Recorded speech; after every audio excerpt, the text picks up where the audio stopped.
La bibliothèque d'Avignon respire comme une vieille poitrine, lentement, avec cette patience minérale des pierres qui ont tout vu. Les rayonnages montent jusqu'au plafond, lourds de reliures brunes, de titres effacés, de seins dorés au dos des micelles. Et moi, je marche sans bruit, comme on marche dans une église quand on ne veut déranger ni Dieu, ni les morts. Je viens ici depuis des années, depuis l'enterrement de mon mari surtout. Avant, j'y venais par goût, par discipline aussi. Après, j'y suis venue pour tenir debout. Il y a des lieux qui deviennent des béquilles. On croit s'appuyer sur le bois, et en vérité, on s'appuie sur ce qu'on refuse de dire. Je m'appelle Hélène. J'ai appris à faire tenir une maison sans hausser la voix. J'ai appris à prier sans théâtre. Ma foi n'a jamais été une lampe braquée sur le visage des autres, c'est une petite veilleuse qu'on protège du vent avec la main. Et le vent, ces derniers temps, se lève. Je m'assieds à ma table habituelle près de la fenêtre en ogive. La lumière découpe la poussière en rubans, comme des confettis tristes. J'ouvre un livre de théologie, non pour lire vraiment, pas aujourd'hui, mais pour sentir le poids rassurant d'une pensée solide, d'un monde où les mots ne sont pas des pièges. Quand j'entends la porte, je n'ai pas besoin de me retourner pour savoir que c'est Lucas. Il marche autrement que les autres. Il a toujours eu, depuis l'enfance, cette façon de poser le pied comme s'il s'excusait d'exister. Petit, c'était de la douceur. Adulte, c'est devenu de l'absence. Je lève les yeux. Mon fils est là, trop mince, le visage plus pâle que le papier des archives. Ses lèvres ont cette couleur des gens qui dorment mal, et dans ses yeux, il y a quelque chose que je ne reconnais pas. Pas de la colère, pas de la tristesse, non, pire, une conviction froide, étrangère, comme si quelqu'un d'autre parlait derrière sa pupille. « Maman », dit-il. Il prononce ce mot avec un soin presque cérémoniel, comme on annoncerait une lecture sacrée.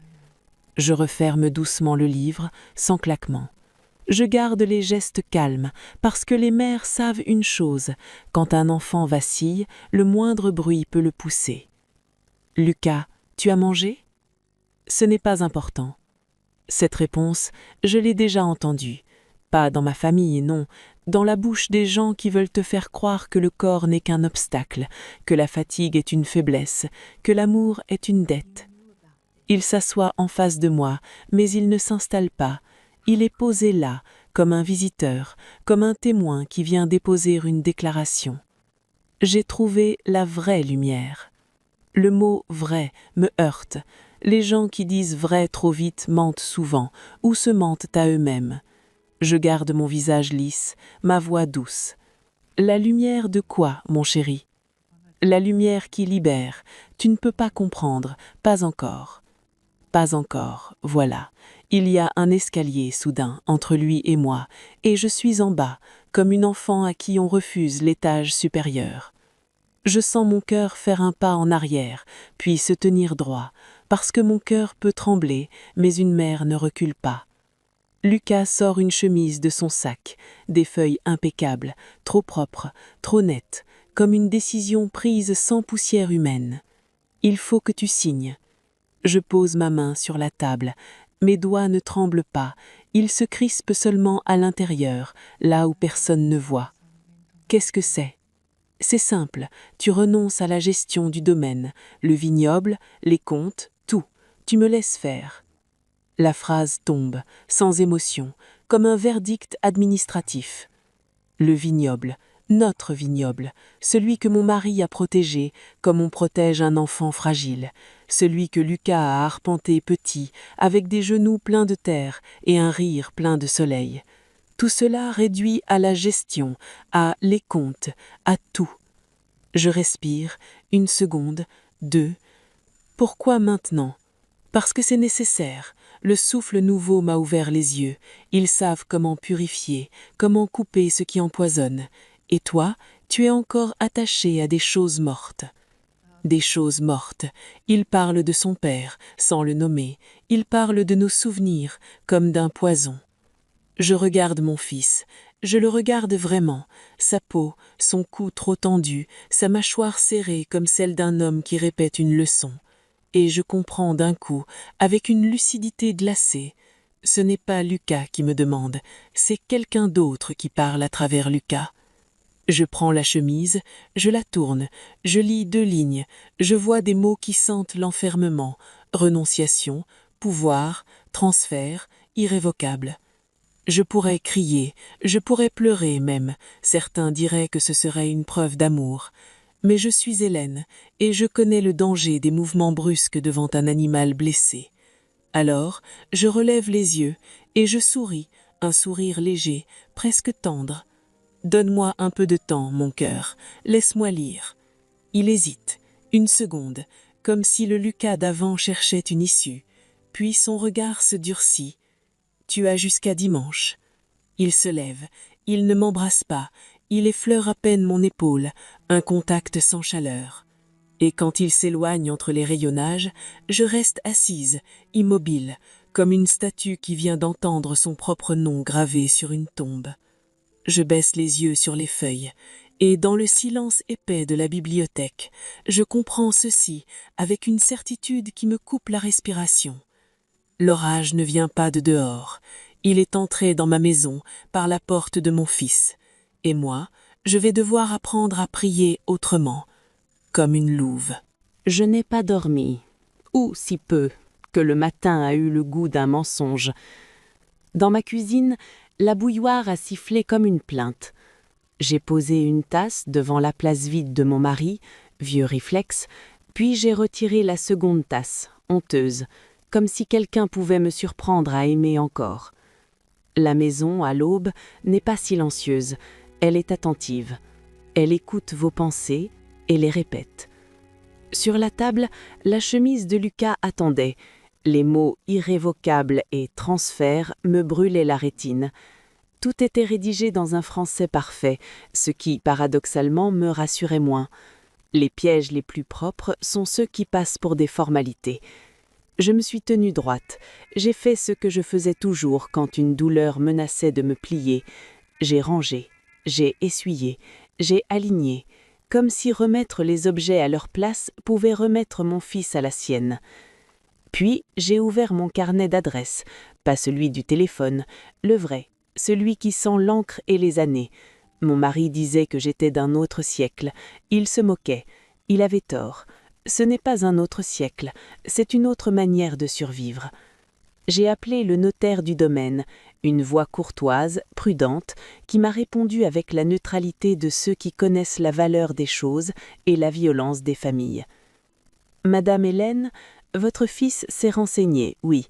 Il n'a rien pu faire sans vous, pour l'instant. » Pour l'instant. 2 mots, et j'ai senti une porte se refermer quelque part. Ensuite, j'ai appelé le père Antoine, mon confesseur, un homme simple, aux mains tachées d'encre parce qu'il réparait lui-même les livres du presbytère. Sa voix, d'habitude, me posait comme une main sur l'épaule. Mais ce matin-là, il a seulement soufflé « Le souffle nouveau, j'en entends parler depuis des mois. Ils ne se disent pas secte, ils se disent chemin, et un chemin, c'est difficile à interdire. » Je l'ai remercié, j'ai raccroché, et je suis restée devant la fenêtre, le regard perdu dans les platanes d'Avignon, en me demandant depuis quand un mot pouvait voler un enfant à sa mère. Je n'ai pas pleuré, pas encore. Je suis sortie. Dans la rue, les passants avaient cette indifférence aimable des villes du Sud. On se croise, on se frôle, on ne se voit pas. Et pourtant, je me suis sentie observée, comme si le monde entier connaissait déjà mon drame et attendait que je m'effondre pour confirmer son idée de la vieillesse, fragile, dépassée, bonne à signer sans comprendre. J'ai pris un taxi. J'ai donné une adresse que j'avais trouvée sur un site impeccablement conçu. Photos lumineuses, visage serein, phrases creuses, réconciliation, libération, renaissance. Le souffle nouveau. La route a quitté les boulevards, les maisons se sont espacées.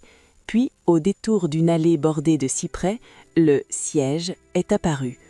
Je m'attendais à un hangar, à une bâtisse sale, à des draps aux fenêtres, une caricature en somme, quelque chose qui me permettrait de dire « Mon fils est tombé chez des fous ». Ce que j'ai vu m'a coupé les jambes. Un domaine moderne, presque un château contemporain, pierre claire, verre, métal, un portail discret, une caméra, un jardin taillé avec une précision chirurgicale. Rien ne criait la misère, tout murmurait la réussite. Le piège était élégant, donc crédible. J'ai donné un faux nom à l'accueil, avec la douceur humble des femmes bien élevées. On m'a souri, on m'a offert une eau citronnée, on m'a parlé comme à une amie avant même de me connaître. Cette chaleur instantanée, je l'ai reconnue. Ce n'était pas de la bonté, c'était une technique. On m'a conduite dans une salle vaste, blanche, épurée, des fauteuils confortables, des bougies parfumées. Au mur, une phrase calligraphiée. Couper les liens pour renaître. Couper les liens. Mon ventre s'est serré. Au fond de la pièce, il y avait une estrade, et sur l'estrade, un homme. Gabriel. Je ne l'avais jamais vu, mais j'ai tout de suite compris le mécanisme. Il n'était pas seulement charismatique, il était soigneusement construit, cheveux impeccables, sourire maîtrisé, voix posée. Il parlait comme un prêtre qui aurait appris le marketing. Ses mots glissaient sur les gens et leur laissaient l'impression d'être choisis. Et puis, j'ai vu Lucas. Mon fils n'était pas assis comme les autres, il était devant, presque au pied de l'estrade. Son dos droit, ses mains ouvertes sur ses genoux, le visage levé comme on lève le visage vers un soleil qu'on croit mériter. Je me suis arrêtée dans l'ombre, près d'une colonne. J'ai retenu ma respiration, comme si respirer pouvait faire se retourner. Gabriel prononçait des phrases vagues, et le groupe répondait par des murmures. Il parlait de poids, de toxines émotionnelles, de famille qui emprisonne, et chaque fois qu'il disait famille, j'entendais mère. Soudain, un jeune homme dans l'assemblée a eu un tremblement, un sanglot qui cherchait la sortie. Il a dit, la voix cassée, « J'ai peur, je me sens vide ». Gabriel a levé la main, calme, puis il a regardé Lucas. « Montre-leur la coupure ». Lucas s'est levé. « Mon fils, mon enfant », s'est approché du jeune homme qui pleurait. Il l'a observé comme on observe une faiblesse à corriger, et sans hésiter, sans colère visible, il lui a donné une gifle. Un claquement sec. Le jeune homme a sursauté, le groupe a frissonné, et Gabriel, lui, a souri. Voilà, la compassion est une chaîne, la douleur est un choix. Ici, on apprend la liberté. Je n'ai pas bougé, mais à l'intérieur, quelque chose s'est fendu. Parce qu'à cet instant précis, j'ai compris que Lucas ne perdait pas seulement de l'argent, ni même seulement du temps. Il perdait ce qui le rendait humain. Et dans ma poitrine, là où la foi vivait comme une veilleuse, une autre flamme s'est allumée, plus ancienne, plus primitive, une flamme de mer, une flamme de louve, et je me suis juré, dans le silence, sans prière officielle, sans témoin, que je ne signerais jamais, que je ne supplierais pas, et que si je devais entrer dans cette tanière, ce ne serait pas en victime, ce serait en chasseuse. Je suis sortie du domaine avec un sourire poli, le même sourire que l'on offre aux gens dangereux quand on veut qu'ils vous sous-estiment. Dans le taxi, mes mains étaient posées sur mon sac, immobile, mais à l'intérieur, tout tremblait. Pas de peur, non, de lucidité. C'est une sensation particulière, la lucidité. Elle ne réchauffe pas, elle brûle froid. À Avignon, j'ai traversé la place de l'Horloge comme une femme ordinaire. Personne ne devinait que, dans ma tête, je venais d'enterrer une part de moi, celle qui croyait encore qu'une mère pouvait sauver par la douceur. Je suis rentrée chez moi et j'ai fait ce que je fais toujours quand je dois décider. J'ai ouvert l'armoire. Il y avait là mes robes sombres, simples, presque monacales, et au fond les vêtements que je ne portais plus depuis la mort de mon mari. Des tissus plus chers, des coupes plus franches, une élégance de femme mariée, d'hôtesse, de maîtresse de domaine. Une peau ancienne que j'avais rangée avec les souvenirs. Je les ai sortis un à un, sans précipitation, comme on sort des armes d'un étui. Ensuite, j'ai appelé ma banque. J'ai demandé un rendez-vous de routine, j'ai parlé de placement, de rachat, de liquidité possible. La conseillère a pris un ton gourmand, on reconnaît vite les voix qui aiment l'argent, même quand elles prétendent aimer les clients. Je n'avais pas besoin de vendre quoi que ce soit, pas encore. Il me fallait seulement une chose, paraître solvable, désirable, exploitable. Car Gabriel ne cherchait pas des âmes, il cherchait des coffres. Le soir, Lucas a appelé. Sa voix était douce, mais cette douceur-là n'était plus la sienne, elle était enseignée. Un parfum bon marché qui imite la rose. « Maman, tu as réfléchi ?» J'ai regardé sur le mur la photographie de mon mari, son sourire discret, son regard qui disait « Ne montre pas ta peur ». Alors, j'ai répondu avec un calme appliqué. « Oui, j'ai réfléchi. Je suis fatiguée de me battre, fatiguée d'être seule. » Il y a eu un silence où j'ai senti l'hameçon bouger. « Tu vois, le souffle nouveau peut t'aider. »« Peut-être, dis-je, j'ai besoin de parler à Gabriel. » J'ai ajouté comme si c'était un aveu honteux. J'ai reçu une somme d'assurance, une grosse somme. J'ai peur de mal faire, j'ai peur de gaspiller. J'aimerais être guidée. Le mot « grosse » a fait son œuvre, même à travers le téléphone. Lucas a respiré plus fort. Je peux organiser quelque chose.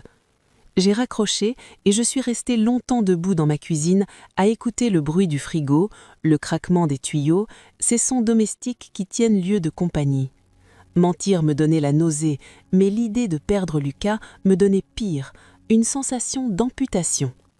J'ai pensé à l'Évangile, à la vérité qui rend libre, et puis j'ai pensé à la vie réelle, à ces vérités qu'on utilise comme des couteaux pour vous dépouiller. Alors, j'ai choisi. Le rendez-vous a eu lieu 2 jours plus tard. Je suis arrivée au domaine vêtue d'un manteau ivoire, un foulard de soie, des boucles d'oreilles héritées de ma mère, un parfum discret, mais assez présent pour qu'on se souvienne de moi.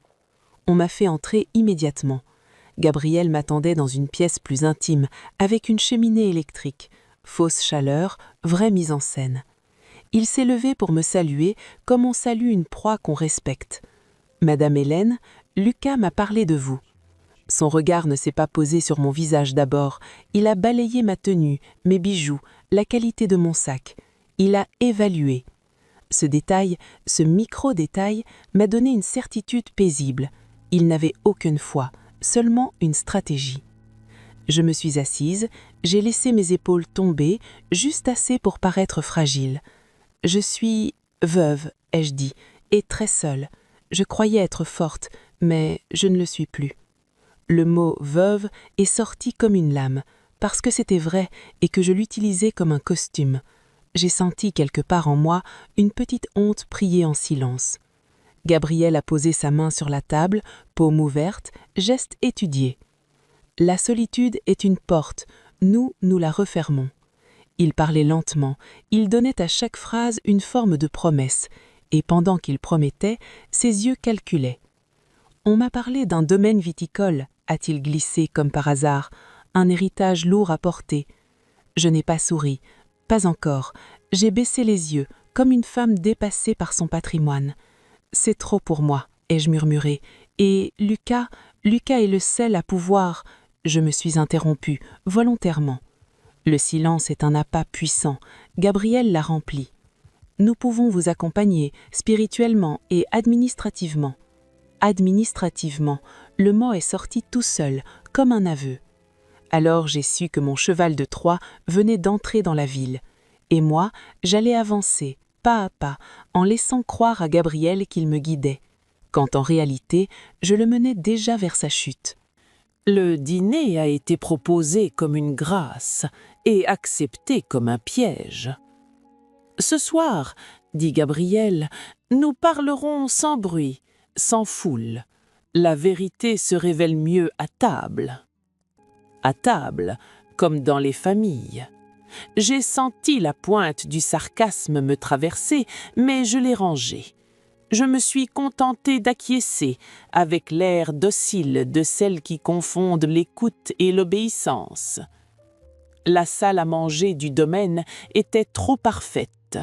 Une longue table claire, des verres alignés avec une précision de laboratoire, des bougies dont la flamme ne tremblait pas, sûrement protégées du moindre courant d'air, comme si même l'air devait être contrôlé ici. Un pianiste, au loin, jouait quelque chose de lent, sans mélodie, une musique qui ne dérangeait rien. Gabriel m'a installé face à lui. Lucas n'était pas là, bien sûr. Les fils ne doivent pas voir trop tôt comment on dévore leur mère. On nous a servi une entrée fine, presque sans goût. Tout était pur, léger, détoxifié. Une cuisine de doctrine. Je me suis forcé à mâcher, lentement, parce que dans un duel, chaque geste est une phrase. Gabriel a commencé par parler de mon mari. La perte, murmura-t-il, est parfois la première délivrance. J'ai senti la colère se lever, viscérale. Mon mari n'avait pas été une délivrance, il avait été un homme, avec ses défauts, ses fatigues et sa bonté silencieuse. Mais je l'ai laissé passer, comme on laisse passer un chien qui montre les dents, pour mieux le comprendre. Vous savez, ai-je dit, je ne cherche pas à me délivrer, je cherche à rester digne.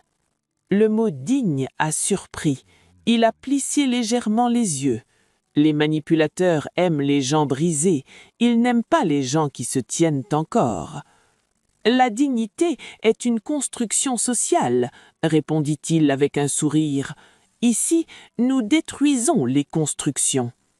Je me suis penché, comme si j'avais besoin de lui, alors que je n'avais besoin que de ses failles. Vous parlez comme certains théologiens, dis-je doucement, ceux qui confondent la foi avec l'orgueil. Un frémissement très léger a traversé son visage, presque imperceptible, mais je l'ai vu. J'ai passé trop d'années à lire entre les lignes des livres et des êtres.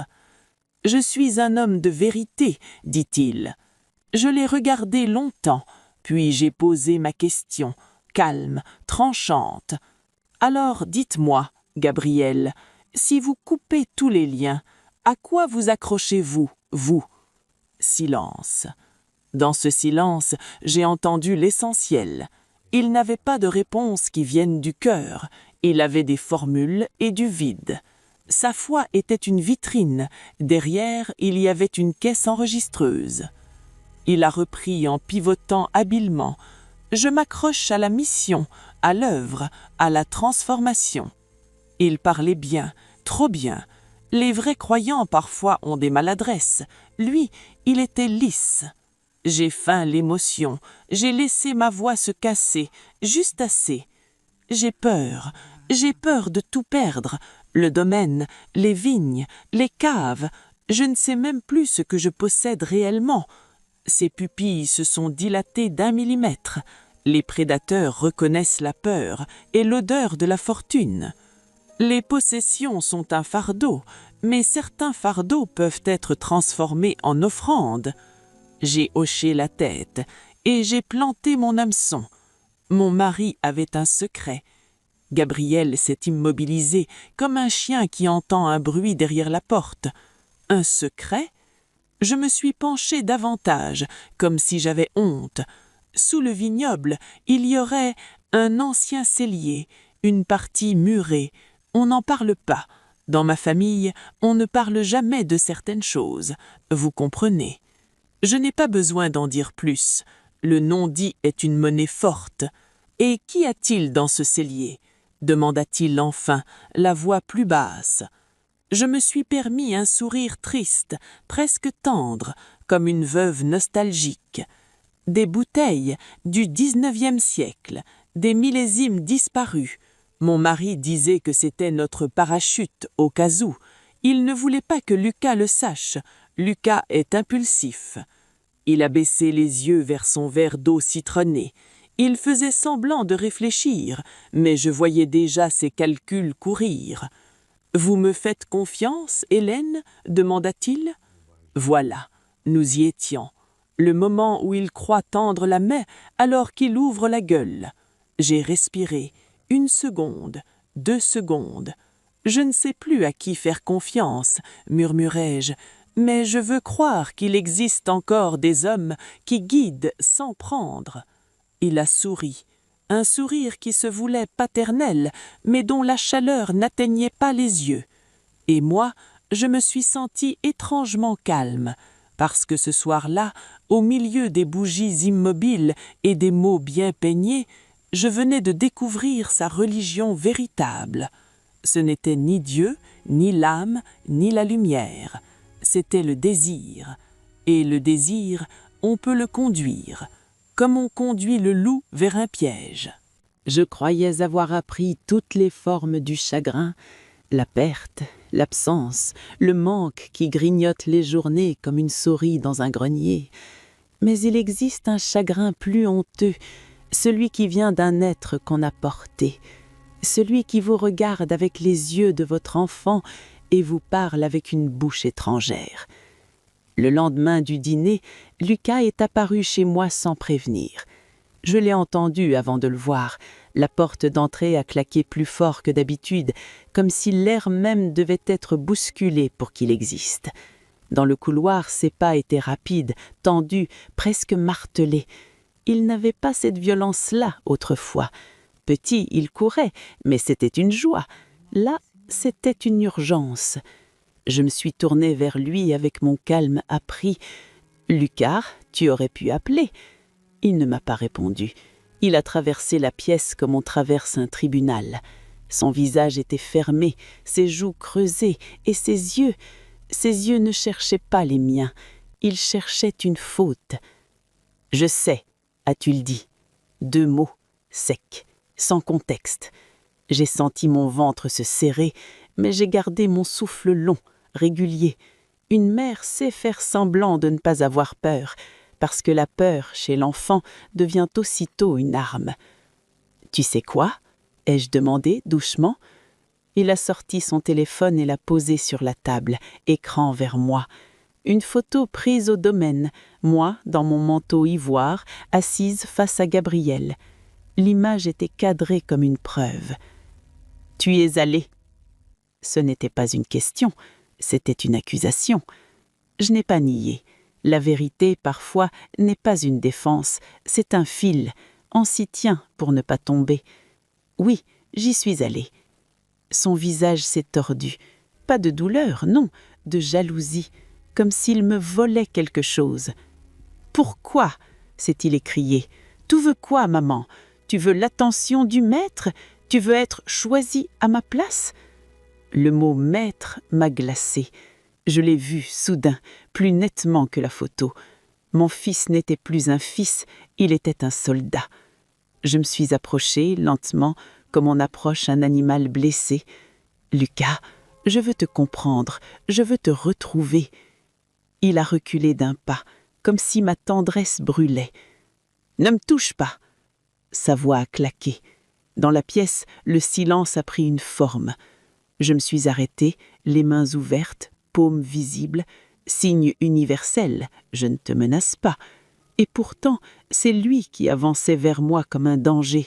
« Tu es un obstacle, » a-t-il dit en serrant les dents. « Tu es une attache, une chaîne. Gabriel m'a prévenu. Il m'a dit que tu essaierais de me ramener en arrière. » Donc Gabriel parlait de moi, me préparait déjà comme une ennemie, une tentatrice, une mère à abattre. J'ai choisi mes mots avec soin. Gabriel n'est pas Dieu, Lucas. Alors j'ai vu la bascule. Ses yeux se sont agrandis, sa respiration s'est accélérée, son poing a frappé la table si fort que la tasse a tremblé. « Ne prononce pas son nom comme ça, tu n'as pas le droit !» Je n'avais jamais entendu mon fils me parler ainsi. Pas une fois, même adolescent, même dans ses colères, il gardait une pudeur. Là, il n'y avait plus de pudeur. Il y avait une permission intérieure donnée d'autre. Il s'est approché de moi si près que j'ai senti son souffle sur mon visage. « Tu vas arrêter, tu m'entends? Tu vas arrêter de te mêler de ça. Tu vas signer dimanche et tu vas rester à ta place. Sinon... » Il s'est interrompu, comme si le sinon était trop lourd même pour lui. Mais ses yeux, eux, le disaient. Il menaçait pour lui. Je me suis sentie vaciller, 1 seconde, puis quelque chose s'est redressé en moi. Pas l'orgueil, pas la colère, un instinct. Celui qui réveille les mères quand un enfant traverse la rue sans regarder. Je l'ai fixé, longtemps, sans ciller. « Sinon quoi, Lucas? Ai-je demandé. Ma voix était basse, pas provocante, juste ferme, comme une barrière. Il a cligné les yeux, très vite, une micro-hésitation, un fragment de lui quelque part a dû se souvenir que j'étais sa mère. Puis il a murmuré, presque avec dégoût, « Tu es faible », et il est parti. La porte a claqué derrière lui, laissant un courant d'air froid, comme une gifle invisible. Je suis restée debout au milieu du salon, immobile, et j'ai senti mes jambes trembler enfin. Pas de peur pour moi, de peur pour lui, parce qu'à cet instant, je l'ai compris avec une précision terrible. La prochaine fois, il ne viendrait pas seulement pour parler. Et moi, je devais devenir plus solide que ma propre douleur, pas pour gagner, pour le sauver. Après le départ de Lucas, la maison a gardé son empreinte, comme si sa colère avait laissé une odeur. J'ai lavé la tasse qui l'avait fait trembler. 2 fois. Pas parce qu'elle était sale, mais parce que mes mains avaient besoin de faire quelque chose de concret pour ne pas se mettre à prier à genoux comme une enfant. Dimanche approchait, la date qu'il avait posée sur moi comme une pierre. Je n'avais plus le droit au luxe des sentiments. La douleur, oui, mais en dessous, il fallait une charpente. Et ma charpente, je l'ai trouvée là où j'ai toujours su respirer, dans les archives, les classements, les traces. Je ne suis pas une héroïne de roman. J'ai ni armes, ni amis policiers, ni pouvoir. J'ai une discipline et une mémoire. Une façon de regarder les détails jusqu'à ce qu'ils parlent. Le souffle nouveau se présentait comme un chemin spirituel, mais les chemins, en France, laissent toujours des papiers. J'ai repris contact avec le domaine sous un prétexte simple. Je veux m'engager davantage, me rendre utile. On m'a répondu avec une chaleur instantanée, presque maternelle. On m'a proposé de venir aider au bureau administratif, au service de leur fondation caritative. Une fondation, voilà le déguisement. Les loups d'aujourd'hui portent des statues, pas de crocs. Le jour venu, j'ai mis une robe sobre, un chapelet discret autour du poignet et mon visage de veuve docile. J'ai franchi le portail comme on entre dans une pièce où l'on sait déjà que l'air est poison, mais où l'on doit respirer quand même. On m'a installé dans une salle lumineuse, avec des ordinateurs, des classeurs, des tampons officiels. Une jeune femme m'a montré comment archiver les dons et mettre à jour les dossiers des bénéficiaires. Tout semblait propre, trop propre. Je souriais, je remerciais et je regardais.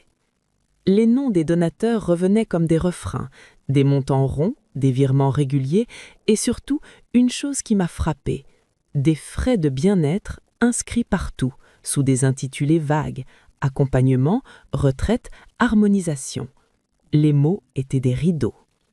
À la pause, je suis allée aux toilettes et je n'y suis pas allée pour pleurer.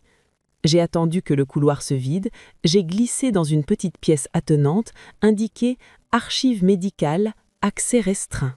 Une étiquette rouge, une serrure simple, rien d'un coffre-fort, comme si l'interdit n'était là que pour les consciences, pas pour les serrures.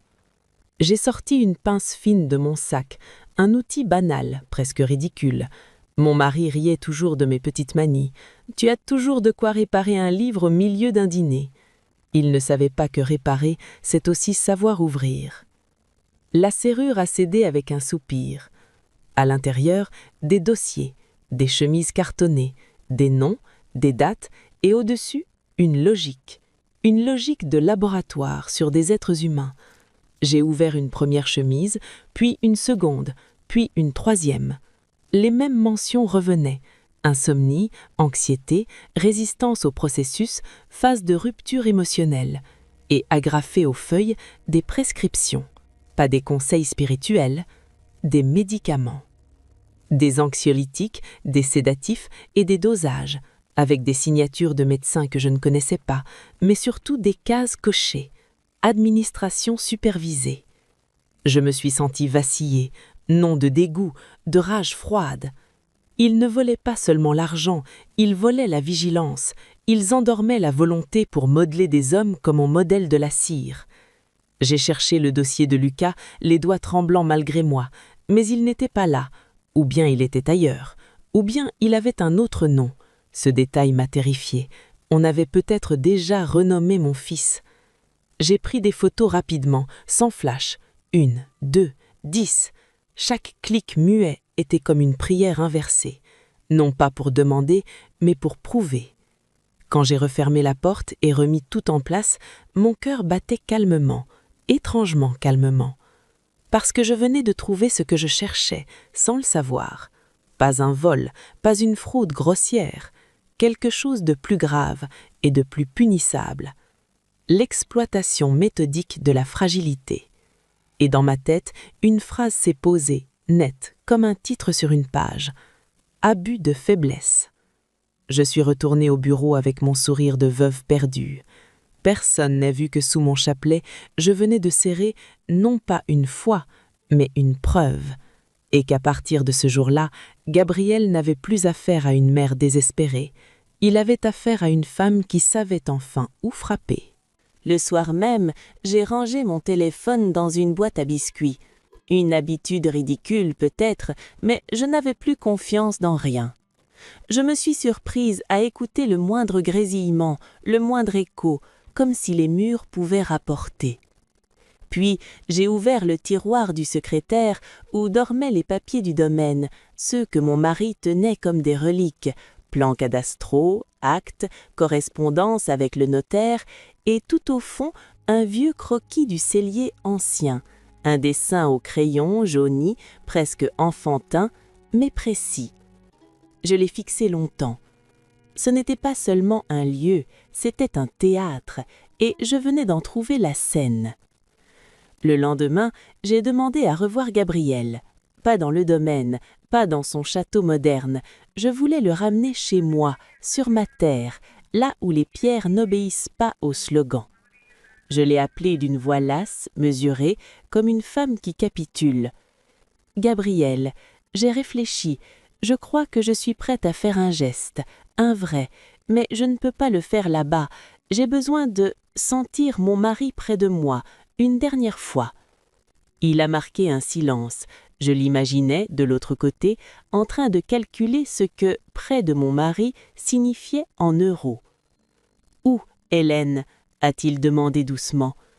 J'ai laissé ma respiration trembler, juste assez. « Au domaine, dans l'ancienne cave, la nuit, quand tout est calme, je vous montrerai ce dont je vous ai parlé. » Je n'ai pas prononcé 19e siècle, je n'ai pas dit millésime, je n'en avais pas besoin. Les loups entendent la viande même quand on ne dit pas le mot. « Je viendrai, » a-t-il répondu, seul. Seul, bien sûr, il voulait une scène sans témoin. Il croyait choisir l'obscurité pour m'y avaler. Je l'ai remercié, presque reconnaissante. J'ai recroché en sentant ma gorge se serrer, parce que chaque phrase était une marche, et qu'une marche peut mener à une chute. Restait le plus délicat, Lucas. Je ne pouvais pas le convoquer, je ne pouvais pas lui dire « Viens écouter ton père se trahir », il aurait fui ou il m'aurait arrêté. Non, il fallait faire autrement. Il fallait qu'il vienne en croyant désobéir, en croyant surprendre, en croyant protéger Gabriel contre moi. J'ai attendu 2 heures, puis j'ai appelé Lucas. Sa voix était immédiatement sur ses gardes. « Qu'est-ce que tu veux ?»« Te prévenir, » ai-je dit. « Dimanche, je signerai, mais avant, je dois parler à Gabriel, une dernière fois, chez nous, au domaine, dans la cave. » Il a respiré plus fort. Je l'ai senti se tendre comme une corde. Pourquoi la cave? Parce que c'est là que ton père travaillait, parce que c'est là que je peux comprendre ce que je dois laisser partir. J'ai ajouté, avec une douceur qui ressemblait à une confession, et parce qu'il y a quelque chose que tu ignores, quelque chose que ton père m'a demandé de ne jamais te dire. Je savais ce que je faisais, j'ouvrais une porte dans sa curiosité, et la curiosité chez les enfants de tout âge est une force incontrôlable. « Quoi ?» a-t-il soufflé. J'ai laissé un silence long, presque cruel, puis j'ai murmuré. « Tu le sauras si tu viens. » Il y a eu un bruit, comme un frottement, peut-être sa main serrant le téléphone, peut-être sa gorge avalant une colère. « Tu joues à quoi, maman ?» Je ne joue plus, Lucas, dis-je simplement. J'ai raccroché avant qu'il ne reprenne le contrôle. Je ne devais pas lui laisser le temps de bâtir une stratégie. Je voulais qu'il vienne avec ses nerfs, pas avec sa doctrine. Le reste de la journée, j'ai préparé la cave comme on prépare une veillée funèbre. J'ai vérifié l'éclairage, une ampoule faible, volontairement. J'ai dégagé un coin derrière les vieux fûts, là où l'air est épaisse et l'air plus croît. J'ai posé 2 chaises, puis j'en ai retiré une. Je ne voulais pas de confort, je voulais de la tension. Et surtout, j'ai fixé un petit enregistreur dans le creux d'un objet banal, un vieux crucifix de bureau que mon mari gardait.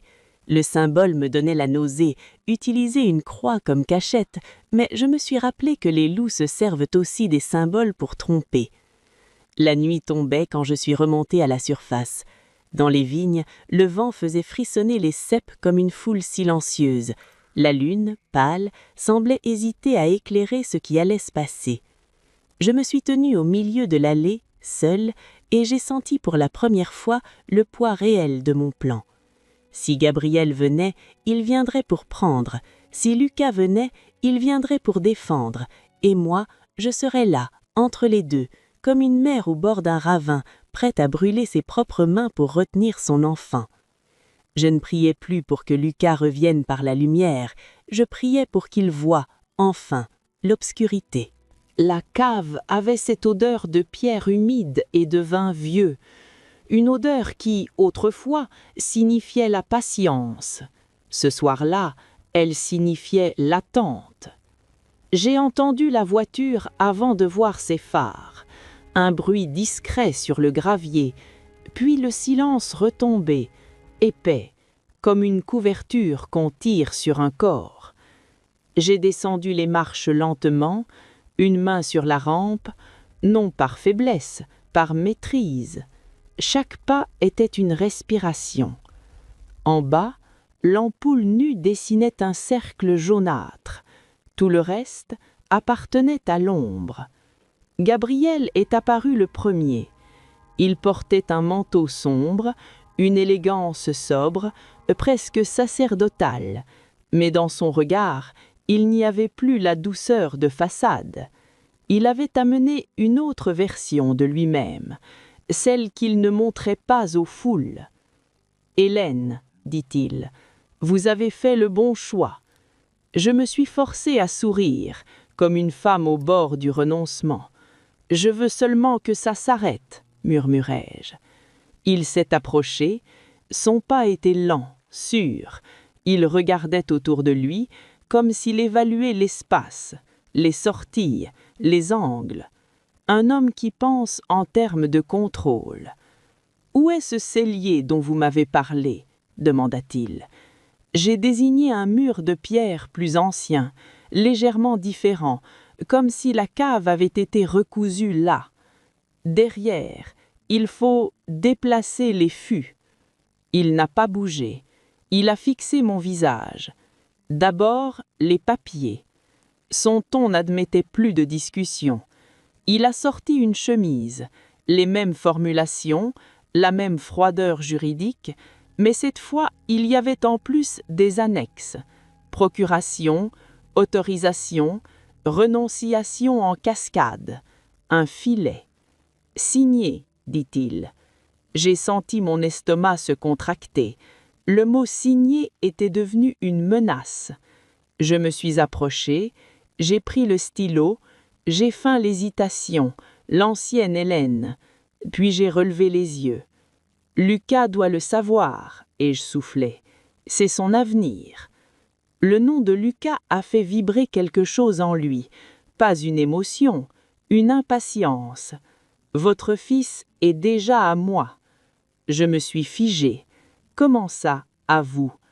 Gabriel a eu un sourire sans joie, un sourire de comptable du sacré. Vous croyez qu'on obtient une telle docilité avec des paroles? Non, Hélène. On obtient la docilité avec la fatigue, la solitude et la chimie. Le mot chimie a résonné comme un coup de marteau. J'ai pensé au dossier, au dosage, aux cases cochées, et j'ai senti une vague de froid m'envahir jusqu'aux os. Vous l'avez drogué, dis-je, la voix presque inaudible. Je l'ai aidé, corrigea-t-il. Je l'ai libéré de vous, de votre culpabilité, de vos prières, de vos souvenirs. J'ai serré le stylo si fort que mes doigts ont blanchi. Vous parlez de lui comme d'un objet. Il est un matériau, répondit-il tranquillement. Certains se façonnent mieux que d'autres. À cet instant, j'ai entendu un bruit infime derrière les fûts, un froissement, une respiration retenue. Mon cœur a bondi, mais mon visage est resté calme. Lucas était là. Je n'ai pas tourné la tête, je ne devais pas le trahir. Je devais seulement continuer, comme si nous étions seuls. « Et mon mari ?» ai-je demandé, lentement. « Vous avez dit que la perte pouvait être une délivrance. Vous parliez de quoi exactement ?» Gabriel a haussé les épaules, comme si le passé des autres était un détail. « Votre mari, jadis, s'est approché d'un groupe comme le nôtre, avant que je ne le reconstruise correctement. Il a voulu dénoncer. Il a payé le prix de sa naïveté. Je l'ai regardé, incapable de respirer normalement. Vous l'avez détruit ? Il a penché la tête, agacé, presque énervé par ma sensibilité. Les gens fragiles se détruisent d'eux-mêmes, Hélène. Il suffit de pousser, au bon endroit. Derrière les fûts, un souffle a dérapé, un souffle humain, cassé, puis un petit bruit, comme un pas qui recule, qui trébuche. Lucas venait d'entendre, et dans le silence qui a suivi, j'ai senti avec une clarté tragique la chute intérieure de mon fils. Pas une chute spectaculaire, non, une chute plus dangereuse, celle où la foi se brise et laisse place au vide. Gabriel, lui, n'a pas remarqué. Il a glissé les papiers vers moi, impatient. Maintenant, signez, ou je vous promets que Lucas n'aura plus besoin de vous, jamais. Je me suis penché sur la feuille et j'ai feint l'obéissance. Mais dans ma gorge, ma voix murmurait déjà autre chose pour mon fils caché dans l'ombre. Regarde, Lucas, regarde enfin ce qu'il est, et tiens bon, parce qu'une vérité qui éclate trop vite peut rendre fou celui qui la reçoit. Je signais, ou plutôt, je faisais semblant de signer. Ma main traçait des lettres dociles, tandis que mon esprit comptait les secondes. Dans la cave, l'air était devenu plus lourd, comme si la pierre elle-même retenait sa respiration. Gabriel se tenait penché vers moi, les yeux fixés sur la pointe du stylo, avec cette avidité nue des hommes qui ne désirent pas un être, mais un transfert. « Plus bas, là, paraphier », dit-il. Je l'ai fait, lentement, trop lentement pour lui. Il a soupiré, agacé, puis a tendu la main pour récupérer les documents. Et c'est là que j'ai posé ma dernière pièce sur l'échiquier.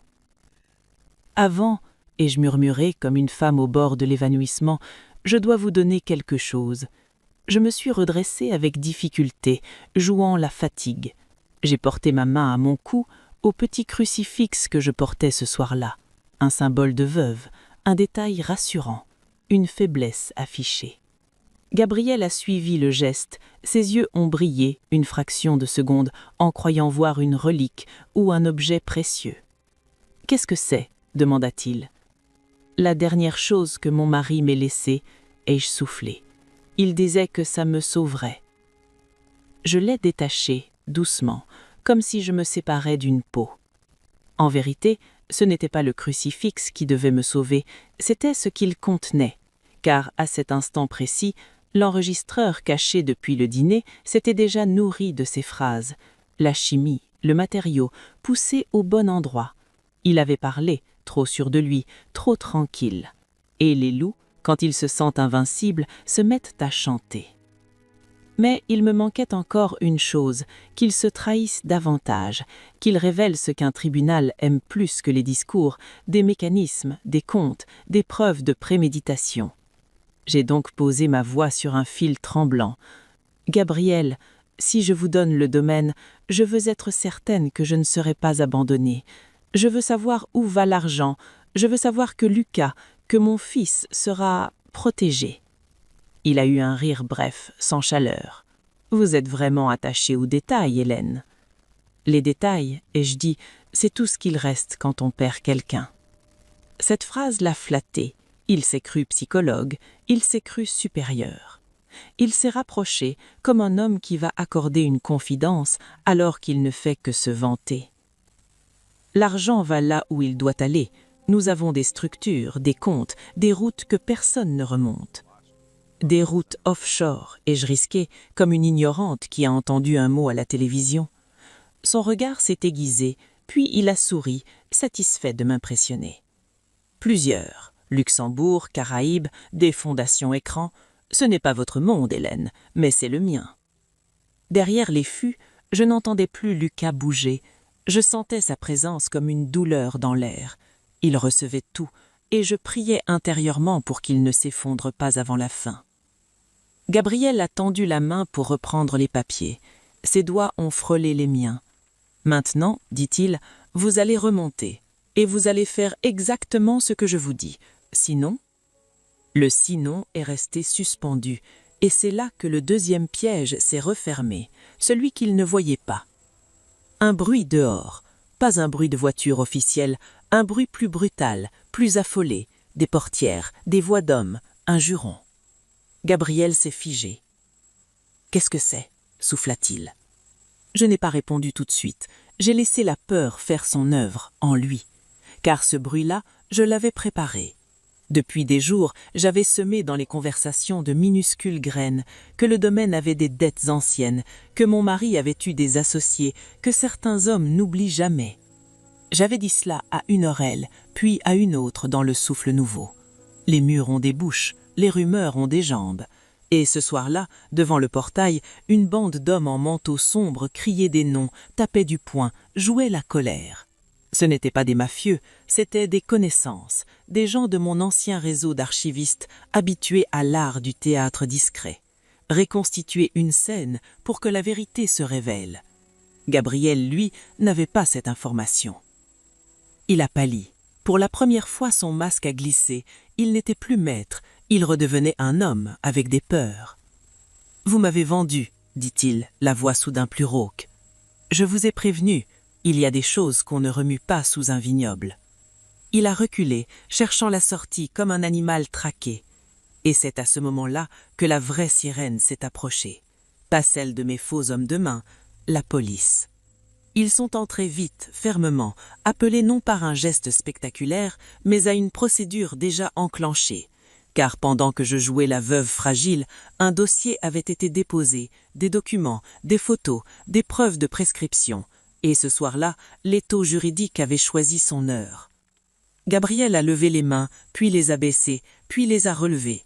Il parlait trop vite, il niait, il accusait, il marchandait. Et dans son désordre, il a fait la dernière erreur. Il a cité des noms, il a cité des comptes, il a évoqué les accidents d'avant. Tout cela enregistré, tout cela déjà perdu. Lucas est sorti de l'ombre comme un homme qu'on arrache à un cauchemar. Son visage était blanc, ses yeux immenses. Il fixait Gabriel non plus comme un guide, mais comme un abîme. Je me suis rapproché de mon fils, très doucement. « Lucas, viens !» Il n'a pas bougé, il tremblait, mais il tenait debout. Et cette seule chose, ce simple fait, m'a serré le cœur. Au milieu du mensonge, mon fils venait de retrouver une parcelle de lui-même, assez pour ne pas fuir. Quand Gabriel a été emmené, il a tourné la tête vers moi et son regard a craché une haine froide. Je n'ai pas baissé les yeux. Parce qu'il restait encore le dernier renversement, celui qui allait le priver de sa victoire même sur le papier. Je me suis avancé vers l'officier. « Il y a autre chose », ai-je dit calmement. « Ces signatures qu'il m'a arrachées ne valent rien. » On m'a regardé surpris. Alors j'ai sorti de mon sac une copie d'un document ancien, préparé depuis longtemps. Le domaine n'est plus à mon nom depuis des années. Mon mari l'a transféré à Lucas, selon son extament. Tout ce que Gabriel a tenté de me faire signer n'est juridiquement vide. Je n'ai pas regardé Gabriel quand j'ai prononcé ces mots. Je regardais Lucas. Parce que le vrai but n'était pas de gagner contre un prédateur, le vrai but, c'était de rendre à mon fils une chose qu'on lui avait volée, son avenir, et peut-être sa conscience. Quand la cave s'est vidée, il est resté une odeur de métal et de peur. La police était partie avec Gabriel, avec ses phrases trop sûres, avec ses comptes trop lisses, et pourtant rien n'était fini. Rien n'est jamais fini quand on a vu son propre enfant se briser. Lucas est remonté le dernier. Il avançait comme un homme malade, pas du corps, de l'intérieur. Il ne pleurait pas, il ne criait pas. Il avait cette fixité étrange des gens qui viennent de perdre une croyance et qui découvrent d'un seul coup que le monde n'a pas de garde-fou. Dehors, l'air de janvier a frappé nos visages. Les vignes dormaient sous la lune, rangées, sages, indifférentes. La nature ne commente pas nos drames, elle les laisse simplement passer. Je me suis approché de lui, très lentement, comme on approche quelqu'un qui pourrait se casser au moindre contact. « Lucas » chuchotai-je. Il a tourné la tête vers moi. Ses yeux étaient rouges, mais secs, et dans ce regard j'ai vu un mélange qui m'a fendu le cœur, la honte, la colère, et une petite lueur d'enfant qui demandait encore « Maman, dis-moi quoi faire. » Je l'ai frappé, a-t-il dit. Là-bas, tu as vu? Sa voix s'est étranglée sur la fin. Il a porté sa main à sa bouche comme s'il pouvait rattraper le passé. Je n'ai pas répondu tout de suite, parce que j'aurais pu dire « ce n'était pas toi », mais je savais que ça serait trop facile. Et Lucas devait apprendre une chose pour guérir. Ce qu'on nous fait ne nous excuse pas, mais ça explique. Et comprendre, c'est déjà reprendre un peu de pouvoir. « Tu as été entraîné, dis-je enfin.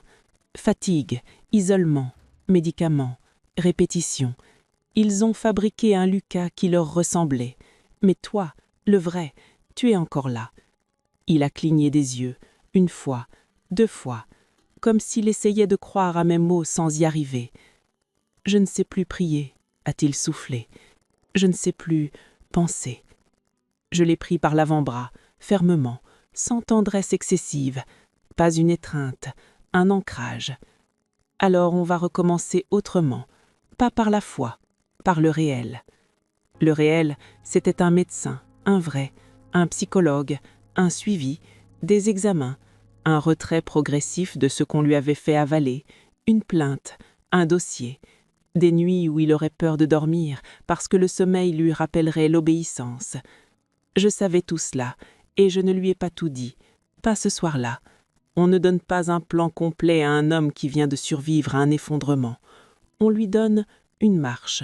« Demain, dis-je, tu viendras avec moi, et tu parleras, même si ça te dégoûte, même si tu as honte, surtout si tu as honte. » Il a baissé la tête. « Et le domaine ?» demanda-t-il, comme si l'argent pouvait encore décider de notre vie. Je l'ai regardé avec une douceur tranchante. « Le domaine est à ton nom, oui, mais pas comme un cadeau, comme une responsabilité. Ton père voulait que tu sois libre, pas riche, libre. » Nous sommes rentrés à la maison du vignoble dans un silence lourd, mais moins mortel. Lucas s'est assis dans la cuisine, les mains sur ses genoux.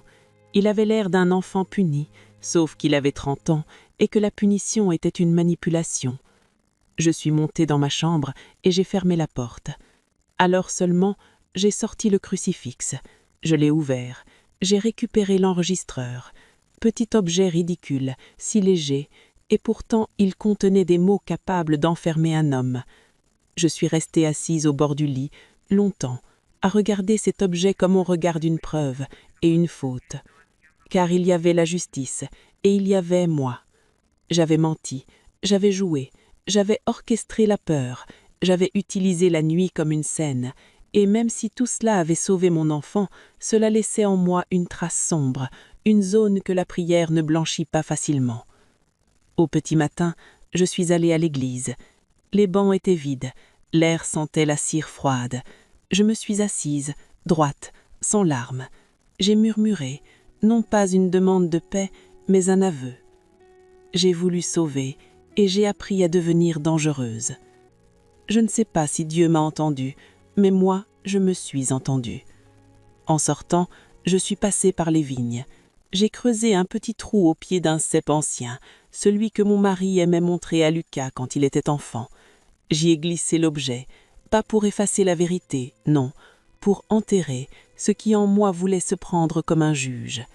J'ai recouvert de terre, j'ai tassé avec la paume, et j'ai levé les yeux vers le soleil pâle.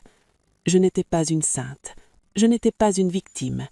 J'étais une mère qui avait accepté de porter une part d'ombre pour que son enfant, lui, puisse retrouver la lumière. On nous répète que la vérité suffit, que la patience guérit, que la foi protège. C'est vrai, parfois, mais parfois c'est insuffisant. J'ai appris que les prédateurs modernes ne crient pas. Ils rassurent. Ils ne frappent pas d'abord. Ils expliquent. Ils ne volent pas l'argent en premier, ils volent la volonté. J'ai appris aussi que protéger un enfant adulte est plus douloureux que protéger un enfant petit, parce qu'il peut vous rejeter, vous haïr, vous menacer, et pourtant rester votre enfant. Et surtout, j'ai appris ceci, une vérité inconfortable mais essentielle. Il existe des situations où rester pur moralement revient à abandonner ce qu'on aime, et d'autres où accepter de porter une part d'ombre devient un acte de responsabilité. Je ne dis pas que j'ai eu raison en tout, je dis seulement que j'ai choisi de ne pas être une mère silencieuse. Alors maintenant, je vous pose ces questions à vous qui écoutez. Si votre enfant, votre frère, votre sœur, votre conjoint tombait sous l'emprise d'un groupe, d'un homme, d'une idéologie, jusqu'où iriez-vous pour le sauver ? Où placez-vous la limite entre la morale et la protection ? Et surtout, auriez-vous le courage d'être mal jugé, s'il le fallait, pour sauver quelqu'un que vous aimez ? Peut-être que cette histoire a réveillé en vous un souvenir, une inquiétude, une culpabilité ancienne, ou au contraire, une décision que vous n'avez jamais osé raconter. Si c'est le cas, sachez que vous n'êtes pas seul. Nous vous invitons à partager votre histoire, anonymement si vous le souhaitez, en commentaire ou par message au programme. Racontez-nous le moment où vous avez dû choisir entre ce qui est bien et ce qui est nécessaire. Racontez-nous la fois où vous avez protégé, ou abandonné, ou résisté. Parce que derrière chaque silence familial, il y a une vérité qui mérite d'être entendue. Et parce que parfois, les louves prient autrement. Shut. Oh, actually, I have the same thing with mine. Is it Russell Hobbs fancy? Oh, is it Russell Hobbs fancy? I feel like a rock today. Have you been working out, Noak? You're not beating the Samsung ME16H. Okay, if you search Dunelm Retro Kettle, I know exactly what it is, Archie. I think we probably have, ours are very matching. I have the version that fits in my kitchen of that. Oh, yours is fancy, lad. Wait, oh, that's Wilco's. Retro gloss jug kettle. Is that what you've got? Sorry for the flashbang, everyone. Is that what you have, Archie? Incredible stuff. But yes, Jordan, I used to put it on that in dark grey. All right. Sorry about you. That looks incredibly impractical. I can just feel like that's really top heavy.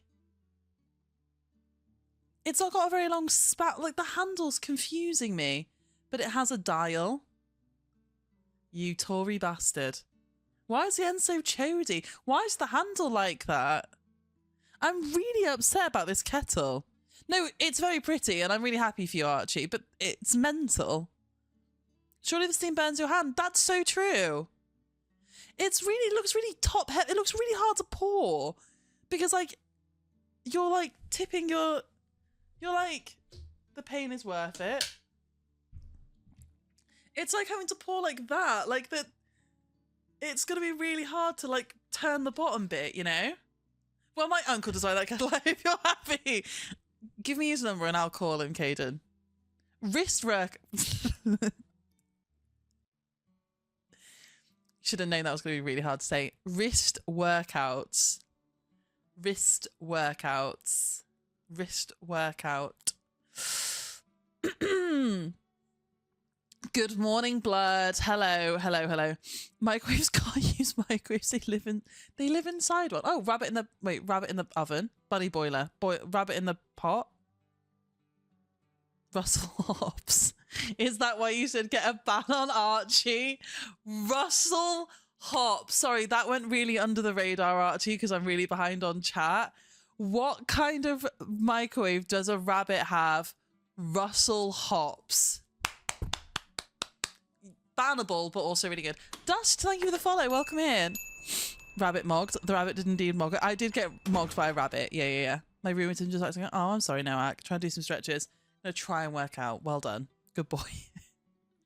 I can't stop saying good boy and good girl now. Okay, I'm sorry for roasting your kettle. Dust, what kind of microwave do you have?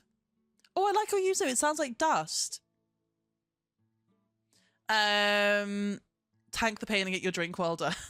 I mean, I don't really... Will you send me a video of you pouring a cup of tea, Archie? Or a hot cup of water? Speaking of rabbits, I have a collection of them. Yeah, are they alive? And are they pets? Or have you just, like, taken them from the wild? Dust, welcome in. It's really nice to meet you. You're gonna go check. What do you generally stream? A bit of everything, to be honest, silly. Toshiba. We haven't had a Toshiba yet today. Okay. Fancy. A Japanese number. This is a fetish stream. I'll send you 20 quid, Archie. Sorry, I've got no money. Sorry, that's a complete joke. I have no money. I'm so poor. Hey, please subscribe to my channel. Exclamation mark pint. I do co-working during the day, and then if I'm streaming in the evenings, I play games, and of various different types. Like I play a few shooters and like silly rage games, like Getting Over It. I play a bit of everything really, and then we do events as well. I do the occasional cosplay. We've done like quizzes and events and stuff. We do a bit of everything. I just go live and just see what happens. Guys, I really need to get better at explaining what I do on stream. Transparent. I used to think transparent kettles were like the height of luxury, but I like an opaque kettle now. Okay. Calling pets a collection as well. I have a collection of one dog. One dog does plenty. I have a collection of 2 cats. They are not pets, they are livestock. Oh, so you actually have a collection. Are they like cool breeds? Anyone mentions Toshiba? This is in my head rent free. Postman's here.